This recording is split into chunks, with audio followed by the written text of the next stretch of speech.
Hello, I'm Brad Hadank, and welcome to Sportspage. In this program, we talk with the athletes, coaches, and staff who work to make University of Central Missouri Athletics one of the premier college sports programs in the MIAA and Division II as a whole. This is Sportspage.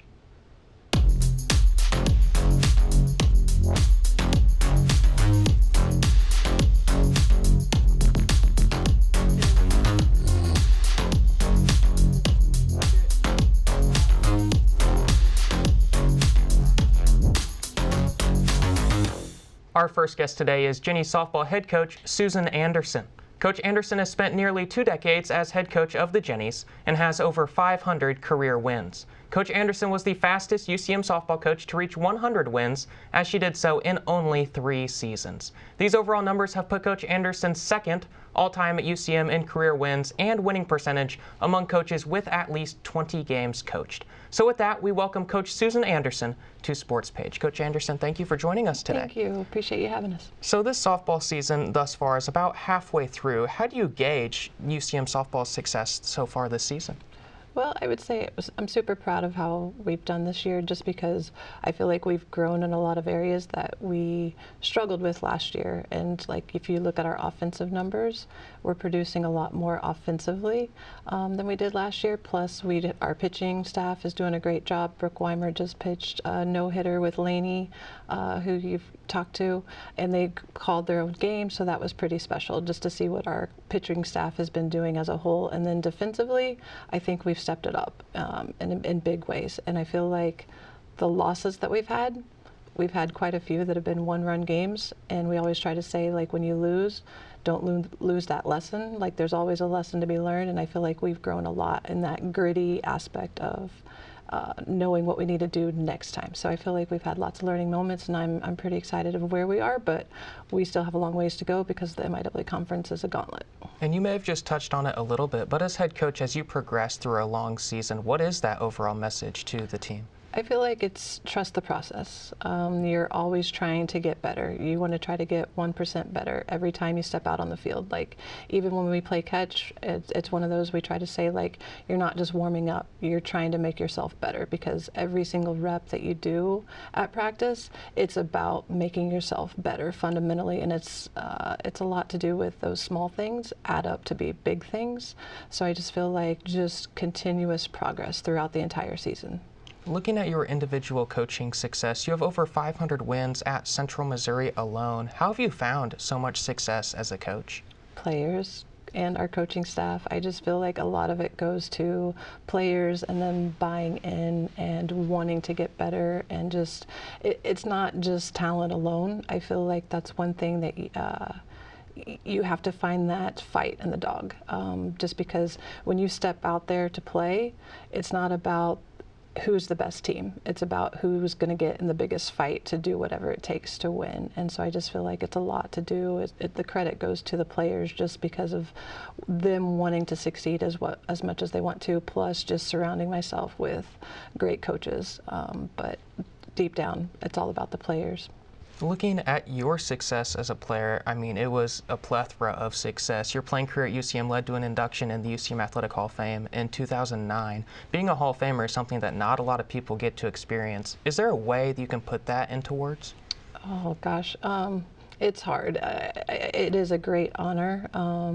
And it's one of those that's very truly special, but I give so much credit to my teammates and my coaches for pushing me to be the best, and it was all about the people that were around me as well. But the way I look at it, and the thing I try to say is, like, it's a great honor, but now I'm old news. Now it's all about trying to get great players in this program and to keep moving the program forward.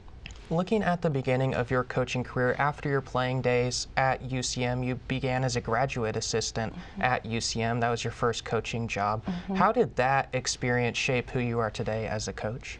I feel like it kind of just lit a fire of, like, hey, I really enjoy this, like, just giving back to the sport that had given me so much and growing up with it. And so just to be able to touch other people's lives and to see them continue to build, and like seeing them get better each day. So it was just something that just kind of lit a fire.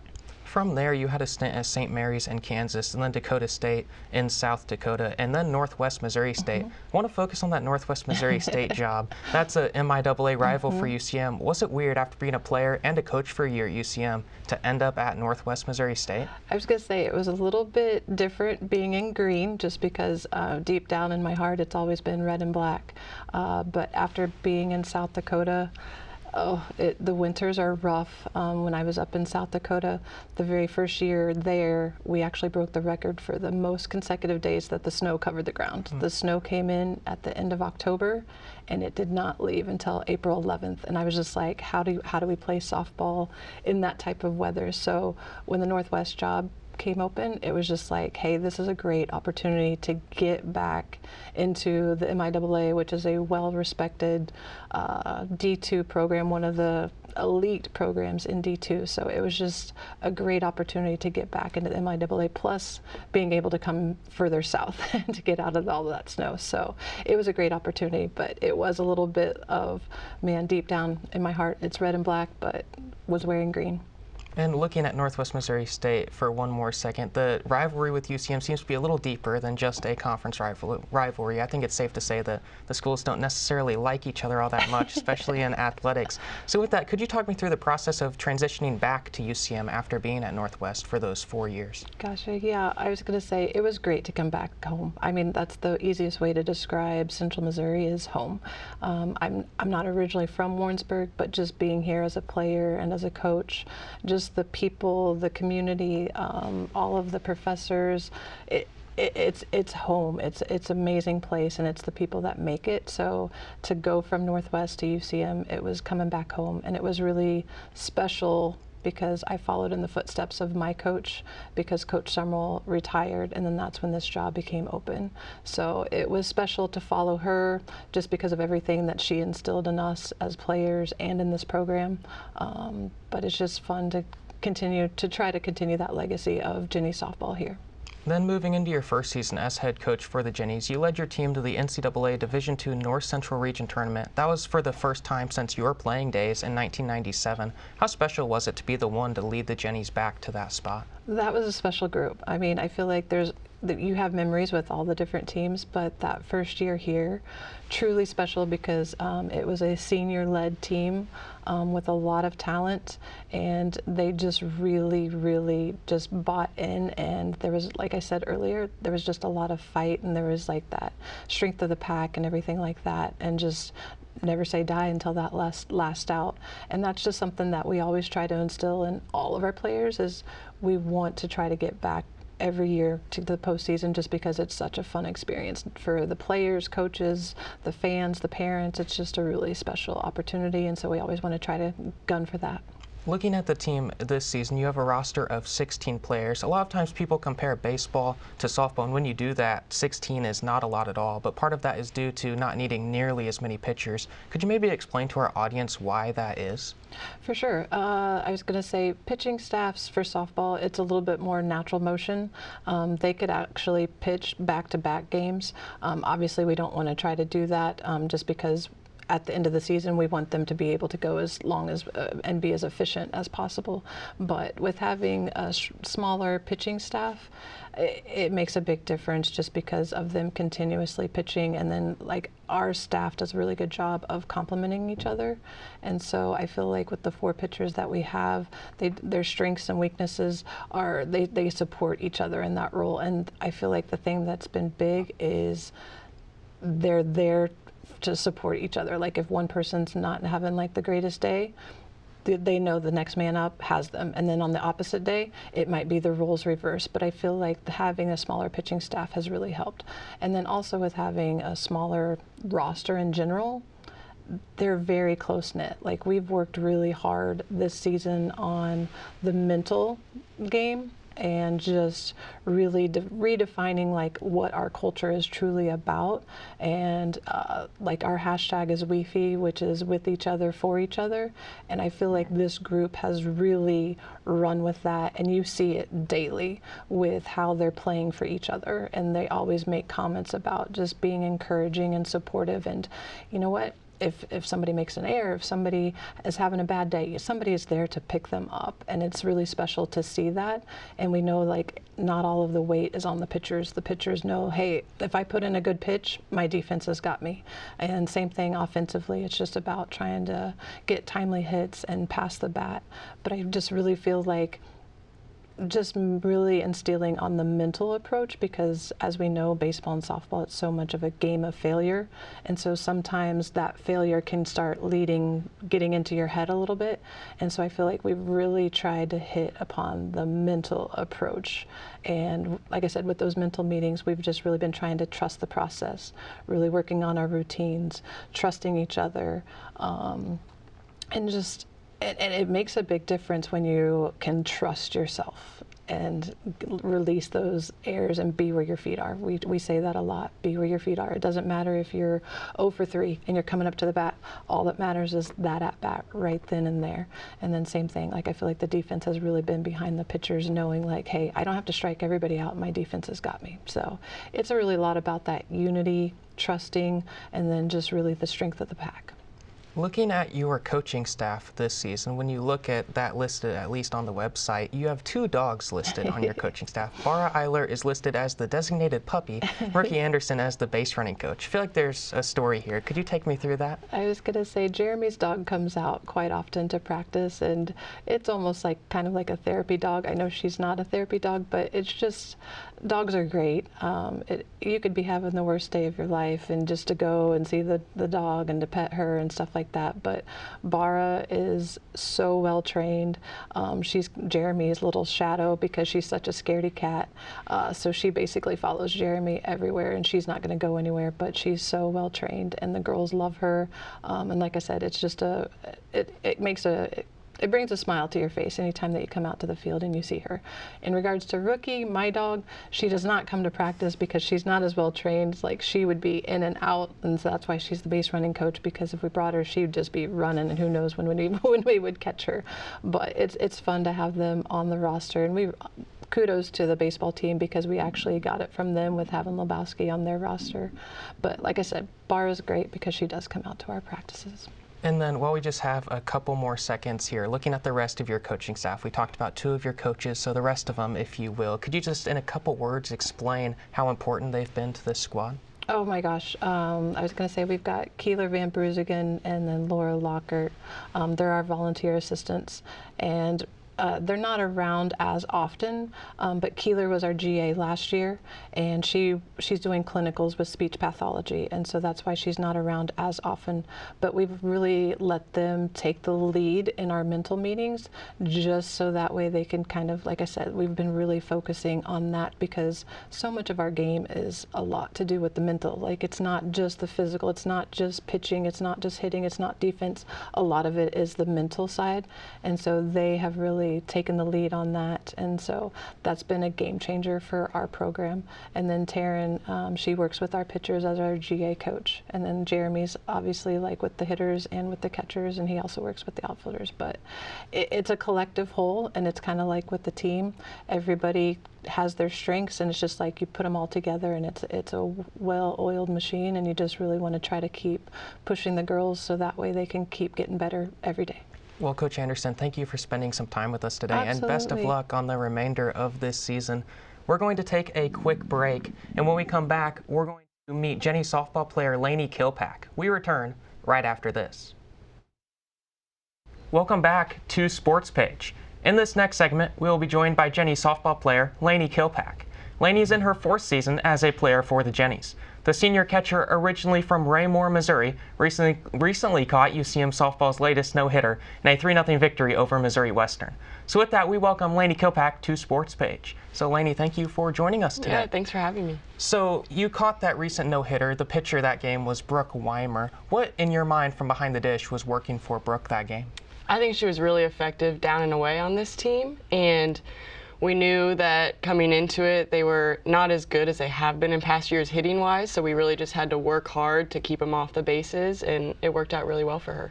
Speaking of that no-hitter, how maybe cool was it was it to catch one? Like, from your view behind the dish, not everyone gets to catch a no-hitter. Was that a cool experience for you? It was definitely a cool experience. You don't see too many of those anymore, especially in our conference. The MIAA it's a dogfight out there with all the teams, so it was really cool to watch. Does this game maybe rank up there for you? Talking about maybe different experiences you've had in softball, where does this one rank, and what are those other cool experiences that would be up there for you in this game of softball? Yeah, I mean, it's definitely up there. I would say probably top 5 games I've played. It's electric out there to watch her, and especially to be back there behind her, working for her. Like, she works so hard for us. Another one I would say is we split with Rogers, who was pretty high up in our conference last year, and so that was really awesome as well. So now you've been at UCM for 4 years now. What's made you stay for your entire collegiate career? Yeah, I would say my teammates. Honestly, they're some of my best friends now too, and the atmosphere here in Warrensburg too, coming together for our sports teams and all the other athletes and athletic departments, it's really awesome. So during your time at UCM, you've worked closely with assistant coach Jeremy Eilert. What different things has he helped you with in your career? Yeah, so it's actually really something fun to talk about, because not a lot of times catchers don't get their own specialized practices, especially up in the collegiate level. Like, we'll catch a bullpen, and for a lot of teams, that's pretty much all catchers are going to get for their position.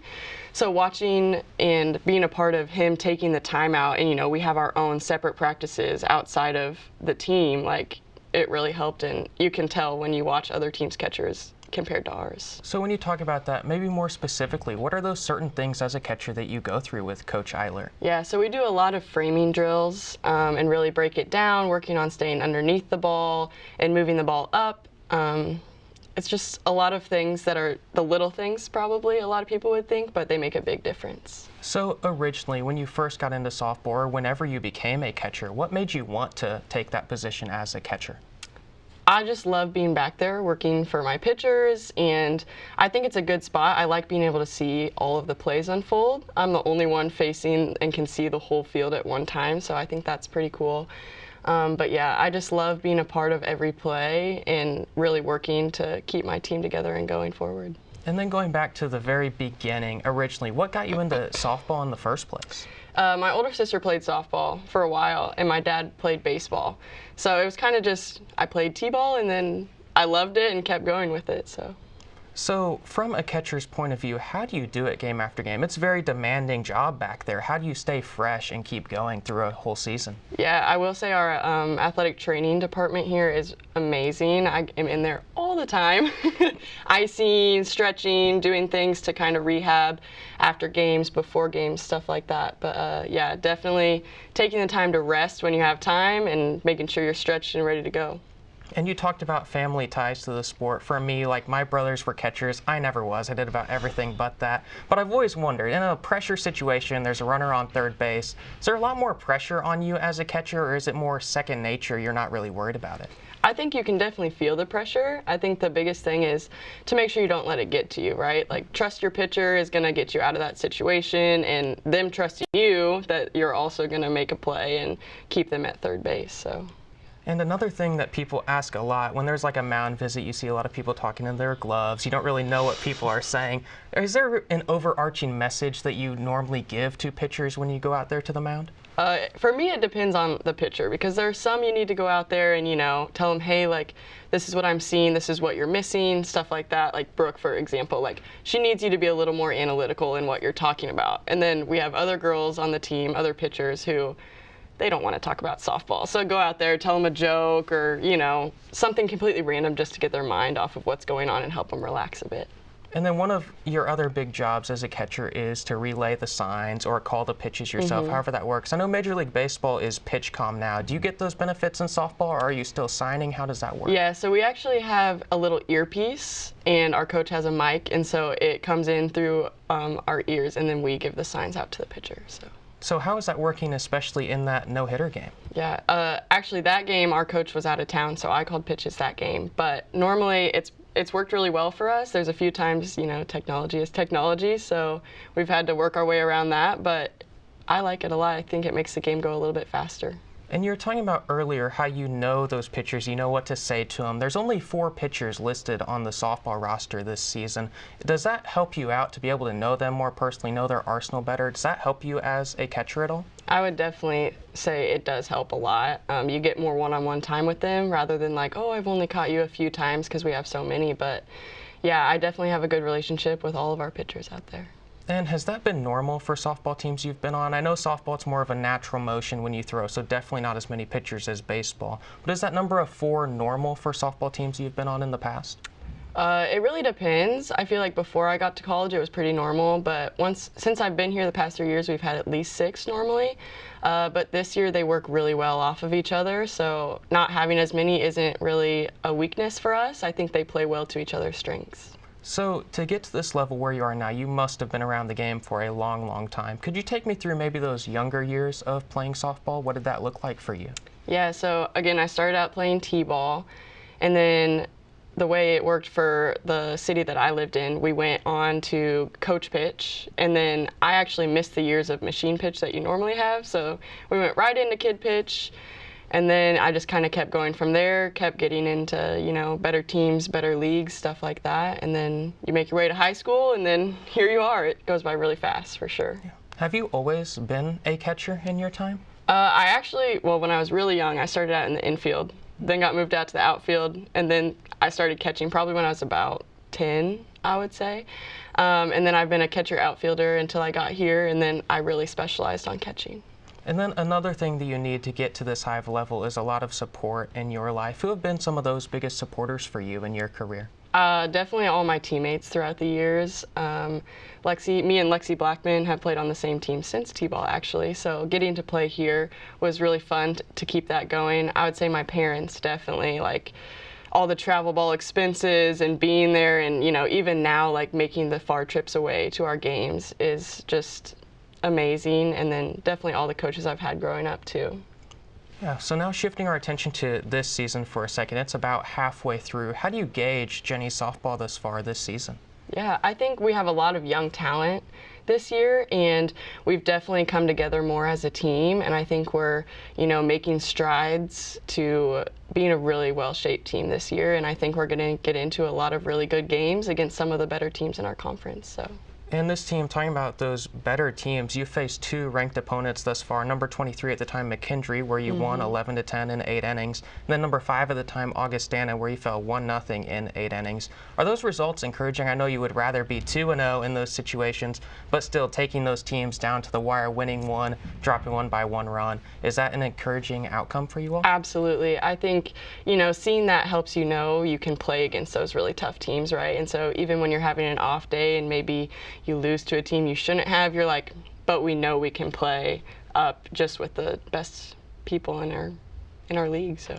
And talking about those games, both of those games went into extra innings, 8 innings. Normally, softball days are doubleheader days. How does that work, getting through those 14 innings, or maybe more if you take a game going into extras? How do you get through those long days? Yeah, I think the biggest thing is taking it one play at a time, right? You can't be thinking too far ahead, or like you're in the middle of game 1, you can't be thinking about game 2 and how that's going to go. You got to go 1 inning at a time, 1 pitch at a time, 1 play at a time.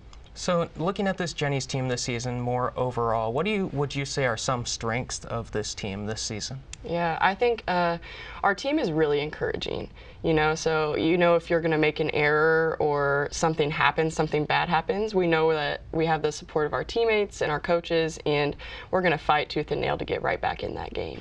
And this Jennies softball team is a roster of 16. There's 9 on the field at a time, so that's more of a close-knit group. How has that worked out for you all this season? It's been amazing. I've been on teams where we have 25 plus, and it's hard to get to really know all of your teammates, and I think with a smaller number, like, we definitely all have each other's back in every way.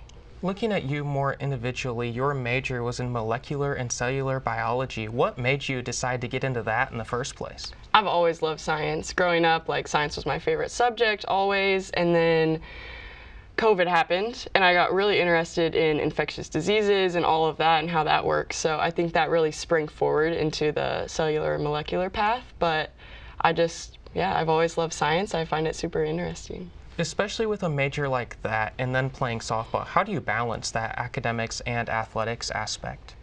I would say the professors were amazing. I think that they worked with me really well, you know, having labs and having to miss labs for games and, you know, missing classes, making up tests. And then on the flip side too, with the coaching staff, like working with me as well, like making separate times for me to come to practice if I was going to miss for a lab or for a test or whatever it was. So definitely just the collaboration between the athletic and academic.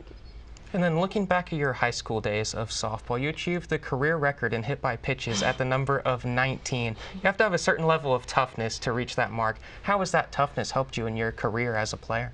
Yeah, I think especially as a catcher, you're going to get beat up back there. You know, you're dropping and blocking balls, getting hit left and right, foul balls. So I think it really helps just to be able to take it and be like, yep, that hurt, but on to the next play. So as a senior here at UCM now, halfway through the season, what are some of those goals in this senior season for you?